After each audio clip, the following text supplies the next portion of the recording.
Welcome to another exciting Microsoft Flight Simulator video. This is where we're covering 18 days of flight sim content. You have been asking many questions in the comments of some of our videos of what you want to know with this new flight sim. We'll be producing content each day answering all your questions ranging from handcrafted airports, crash mechanics tutorials and more. So in this video we'll be kicking off flight lessons. So hit that subscribe button and ring that notification bell to see when our next Microsoft Flight Simulator video is released. If you're new to flight sim or even an experienced flight simmer, this should be your first stop in my opinion. This will help you get the feel of the flight mechanics and basic flight controls of this new simulator. These tutorials have been designed to cover the major milestones of any flight lessons in the real life, so it is simulated in Microsoft Flight Simulator. In today's video we'll be covering lessons 1 and 2. The first one being the basic flight controls, and we'll be taking the flight around one of the handcrafted airports of Sedona. All this footage that you'll see in this video has been recorded by myself, and it is in-game real life footage. So with been saying that, let's get into the cockpit and begin your Microsoft Flight Simulator journey. Check out those open skies. You chose a great day to go flying. I'm your training instructor, Captain Molina, but you can call me Jess. This session, we'll get started with some basic controls. Sound good? First things first, let's get familiar with your surroundings. Don't worry, I've got the stick while you get your bearings.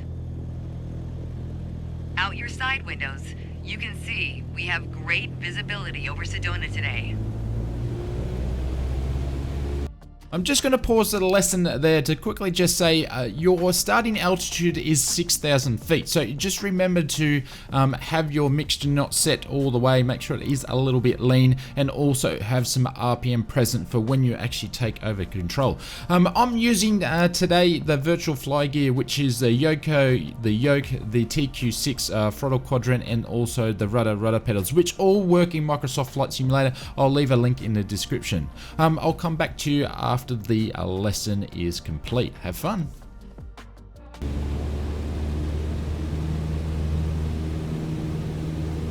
This is Red Rock territory. Beautiful, isn't it? See if you can spot the Sedona airport. The runway should be a pretty easy landmark to find. There you go. Visual confirmation on the airport. Now that we're oriented, it's your turn. Time to fly this bird. The first control on our training list is the yoke. I still remember my first instructor saying the yoke is like a steering wheel. Almost. Sure, you can turn, but you can also pitch.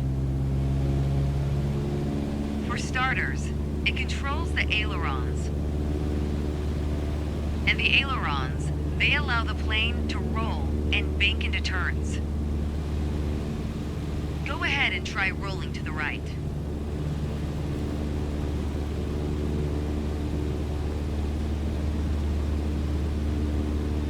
Nice.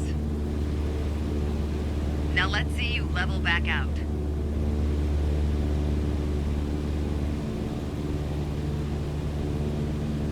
Good. The yoke also controls the elevator. And the elevator affects the plane's pitch, right? Pull back on the stick, the plane starts to climb. Give it a shot. The most valuable things in aviation are speed and altitude. But notice, when you're pitching up, your speed is decreasing. You could add more power. Or for now, let's just pitch down.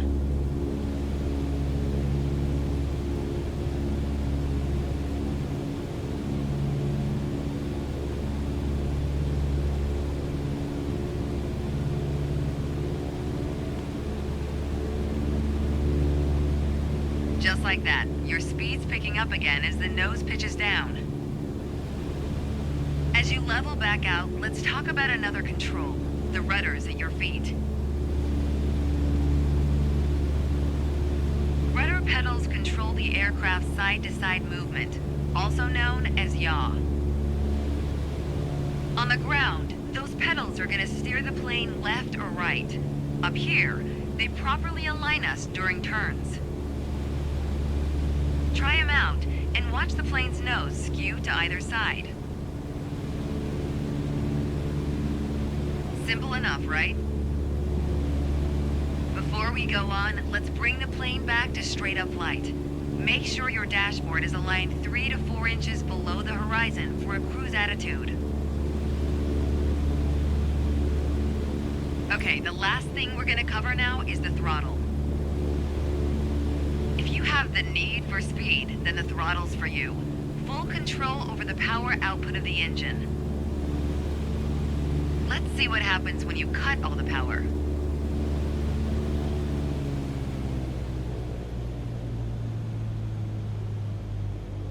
Surprise, surprise, our altitude is decreasing. This might be a good time for a piloting PSA. Always keep an eye on your surroundings, because nobody likes a low-flying duck. Alright, let's go ahead and throttle back up.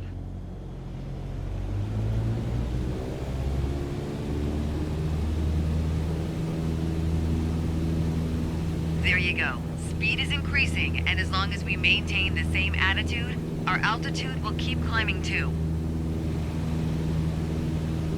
You're really getting the hang of your controls. Before long, you won't even need a co-pilot. Until then, if you want help with the radio or checklists or simply flying the plane, I'll be here. You can pass me the controls when you're ready to finish your session, or keep flying. It is a great day after all. That was lesson 1 complete, which is great to get a bit of an idea how the primary controls of an aircraft works. The only bug that I had in the whole tutorials of the 8 lessons was that when you saw I had to pitch down, I had to do it 3 times for it to click to the next best action, but that was pretty much it. So we're going to jump right into the altitude and instruments for lesson 2. Attitudes of flight, how your plane is oriented relative to the horizon. If you look outside, you can see the cockpit is just about 4 inches below the horizon line. We're flying straight with a decent rate of speed. This is the cruise attitude. Let's see how it reads on your instruments.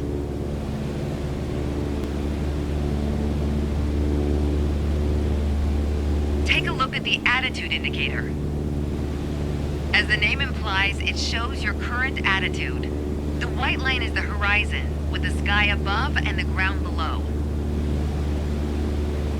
That orange element in the middle, aligned with the horizon, that's your plane. Just like we saw outside, our current attitude reads pretty much straight and level. Okay, now let's see how much power the engine's generating. Check your tachometer. Looks like we're pushing around 2,300 revolutions per minute. Combined, attitude and engine RPMs translate to aircraft performance. Which leads us to your airspeed indicator. Now, last but not least, check your altimeter. To figure out your altitude, you always want to read the small needle first. That's how many thousands of feet up you are. Then on to the big needle for the hundreds. With our current attitude and power output, we're holding a speed of 90 knots and a stable altitude of 6,000 feet. But that's about to change. Take the stick when you're ready. Back slightly on the yoke to raise the nose just above the horizon line. About 2 inches. Make sure you don't pitch up too much, or the angle will be too steep to create lift. And without enough lift, we'll stall. Alright, go full throttle and start climbing.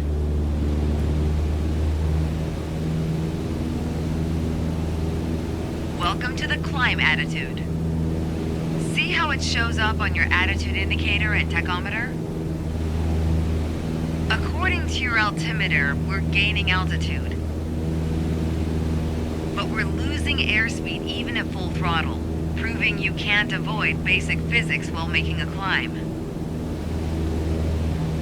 Okay, before we go on, let's get back to a cruise attitude. Ease up on the yoke and aim your nose just below the horizon. Then throttle back down to 2300 RPMs.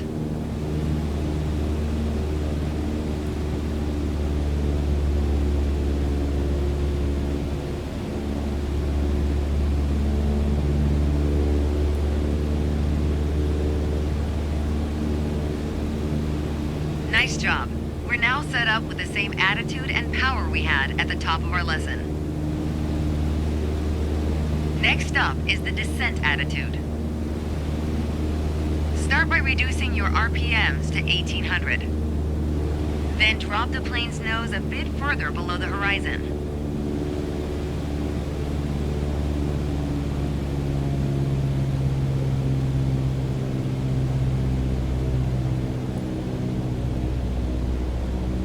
As expected, with a nose-down attitude, our altitude is decreasing, while our speed is picking up. Why don't you get us back to a cruise attitude, and we'll hit the last part of our lesson.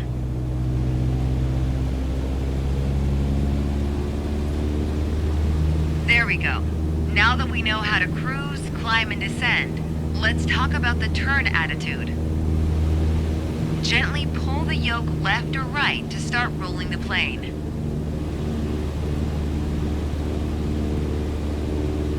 If you take a look outside, you can see how our attitude's changed, but you can also check your instruments for the details. As a general rule, you always want to keep your turns under 30 degrees. At the top of your attitude indicator, there's a series of notches representing 10 degrees each. Use them to control your roll.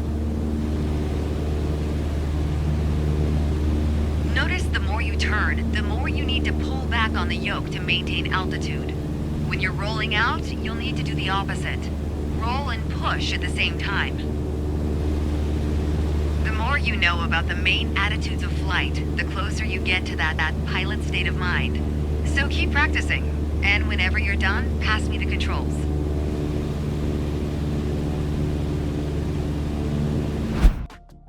And that's the completion of our lesson 2, which is attitudes and basic instruments. Our next videos on the tutorial series or lesson series will be landings and takeoffs, and then it will be our first solo flight around in the circuit.